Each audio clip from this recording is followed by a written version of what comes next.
வனத்துறையினரால் பாலியல் துன்புறுத்தலுக்கு ஆளானதாக கூறப்படும் மலைவாழ் இன பெண்களிடம் பெரியகுளம் வருவாய் கோட்டாட்சியர் ஆனந்தி தற்போது விசாரணை மேற்கொண்டு வருகிறார். இதுகுறித்த செய்திகளையும் நாம் விரிவாக பார்க்க இருக்கிறோம். இனி மற்ற செய்திகளை தொடர்ந்து பார்க்கலாம். தற்போது இதுகுறித்து பேசுவதற்காக நமது செய்தியாளர் இணைந்திருக்கிறார் பாலாஜி. புதிய தலைமுறையில் இந்த விவகாரத்தை வெளிச்சத்திற்கு கொண்டு வந்தோம். தற்போது அந்த பாதிக்கப்பட்ட பெண்கள் கிட்ட விசாரணை நடைபெற்று வருது. யார் எத்தகைய விசாரணையை மேற்கொண்டிருக்கிறார்கள்? திவ்யா பார்த்தீங்கன்னா இன்று அதாவது நேற்று பார்த்தீங்கன்னா பெரியகுளம் வருவாய் கோட்டாட்சியர் ஆனந்தி தலைமையில அதாவது சம்பந்த புகாருக்கு உள்ளான அந்த வனத்துறை அதிகாரிடம் ஒரு 4 மணி நேரம் விசாரணை நடைபெற்றது. விசாரணை இப்போ இன்று அதிகாலையிலே கிட்டத்தட்ட ஒரு காலையில் 7 மணிகளிலே ஒரு வாகனத்தில் பாதிக்கப்பட்ட மலைவாழ் மக்களிடம் ஒரு ரகசிய இடத்தில் விசாரணை நடத்தினாங்க பெரியகுளம் கோட்டாட்சியர் ஆனந்தி. அதோட ஆண்டிப்பட்டி வட்டாட்சியர் மணிமாறன் கூட இருந்தார். கிட்டத்தட்ட ஒரு 5 மணி நேரம் விசாரணை நடத்தது. விசாரணை நடத்தின பின்னர் இது குறித்து நம்ம ஆனந்திட்ட கேட்டபோது அவங்க இந்த விசாரணை தற்போது நடந்துகிட்டு இருக்கு. இதன் அறிக்கை விசாரணை முடிவுல பிறகு இந்த அறிக்கை மாவட்ட ஆட்சியர் அளிப்புன்னு சொல்லியிருக்காங்க. இதனையே பார்த்தோம்னா பாதிக்கப்பட்ட மக்களுக்கு வட்டாட்சியர் அவங்களுக்கு தேவையான அரிசி பருப்புகள் போன்ற உபகரணம் எல்லாத்தையுமே தற்போது கொடுத்திருக்காங்க. திவ்யா பாலாஜி, நேற்று வனத்துறை அதிகாரிகளிடம் விசாரணை நடத்தப்பட்டது. இந்த சூழ்நிலையில இன்னைக்கு பாதிக்கப்பட்ட பெண்களிடம் விசாரணை நடைபெற்று வருகிறது. நேற்றைய விசாரணையின் நிலவரம் என்ன? அந்த விசாரணையின் போது ஏதேனும் தகவல்கள் வெளியாக இருக்கிறதா? அதனுடைய விவரங்கள் என்ன? அதாவது பொதுவா பார்த்தோம்னா இந்த விசாரணை ஒரு ரகசிய, அதாவது பத்திரிகையாளருக்கும் வெளி உலகத்துக்கும் தெரியாத வகையில தான் அரசு அதிகாரிகள் விசாரணை நடத்திட்டு வராங்க.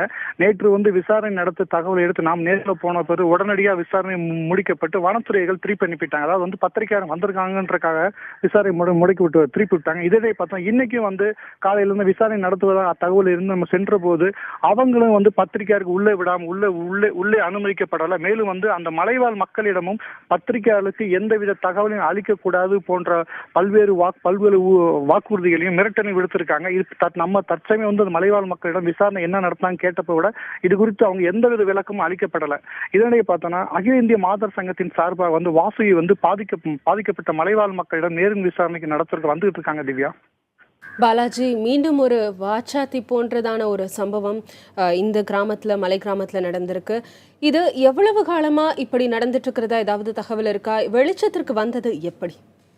அதாவது பார்த்தோம்னா இந்த பிரச்சனை பல ஆண்டுகளாகவே நடந்திருக்குன்னு சொல்லிட்டு வர்றாங்க. ஒவ்வொரு முறையும் அவங்க இவங்க பழைய மலைவாழ் மக்கள் இவங்க மலைப்பகுதியில் தான் இவங்களுக்கு தேவையான உணவு வகைகள் அனைத்துமே சேகரித்து ஈடுபடுறாங்க.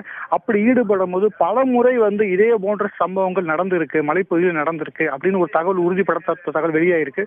மேலும் இது போன்ற தொந்தரவுகள் அடிக்கடி தங்களுக்கு இருக்கிறதாகவும் இது பெரிதுபடுத்தாமல் இருக்க வனத்துறை அதிகாரிகள் மிரட்டி இருக்கிறாங்க அப்படின்னு சொல்லி மலைவாழ் மக்கள் நேற்று நம்மிடம் பேசும்போது தெரிவித்திருக்காங்க. வேதவள்ளி பாலாஜி, இது தொடர்பாக வேறு யார்கிட்டயாவது விசாரணை நடத்துறதுக்கு அதிகாரிகள் திட்டமிட்டு இருக்கிறார்களா?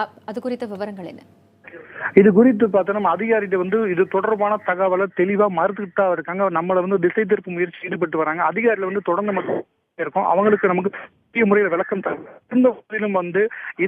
இந்த மலைவாழ் மக்கள் நேற்று வனத்துறை சோதனை அதிகாரி விசாரணை நடத்திருக்காங்க. இன்று பார்த்தோம்னா மலைவாழ் மக்கள் நடத்திருக்காங்க. நாளை பார்த்தீங்கன்னா சம்பவம் நடைபெற்ற அந்த இடத்துலையும் அங்க குழுமி இருந்த அங்க அப்போது யாரா இருந்த அந்த மக்களும் விசாரணை நடத்த உள்ளாங்க. பார்த்தோம்னா தாக்குதலுக்கு உள்ளான, அதாவது கடமலை குன்றில் பலியிற தாக்குதல் அந்த அலுவலக அதிகாரிகளிடமும் விசாரணை நடத்துவாங்கன்னு எதிர்பார்க்கப்படுகிறது. இதை தவிர்த்து பார்த்தோம்னா இப்போ கம்பம் வனத்துறை, அதாவது சம்பவம் நடைபெற்ற இடத்தில் உள்ள ஆண்கள் யாரா இருக்கோ அவங்கள கூப்பிட்டு மிரட்டும் தோணியில ஒரு மிரட்டி வருவதாக ஒரு தகவல் வெளியாகிருக்கு. இந்த பிரச்சனையில மூடி மறைக்கிறதுக்கான வேலைகளே நடைபெற்று வருவதாக பல்வேறு தன்னார்வ அமைப்புகள் குற்றம் சாட்டிட்டு வராங்க. குறிப்பா பாத்தீங்கன்னா இன்னைக்கு மதுரைக்கு மக்கள் கண்காணிப்பு அமைப்பினர் கோட்டாட்சியர் முற்றுகையிட்டாங்க. அதாவது இந்த விசாரணை தங்களுக்கு நடத்த அதிகாரம் இல்லை என்றும் இது டிஎஸ்பி தலைமையான விசாரணை ஒருதலை பட்சமா நடத்துவது என்ற குற்றச்சாட்டை தொடர்ந்து கூறிவிட்டு வராங்க. திவ்யா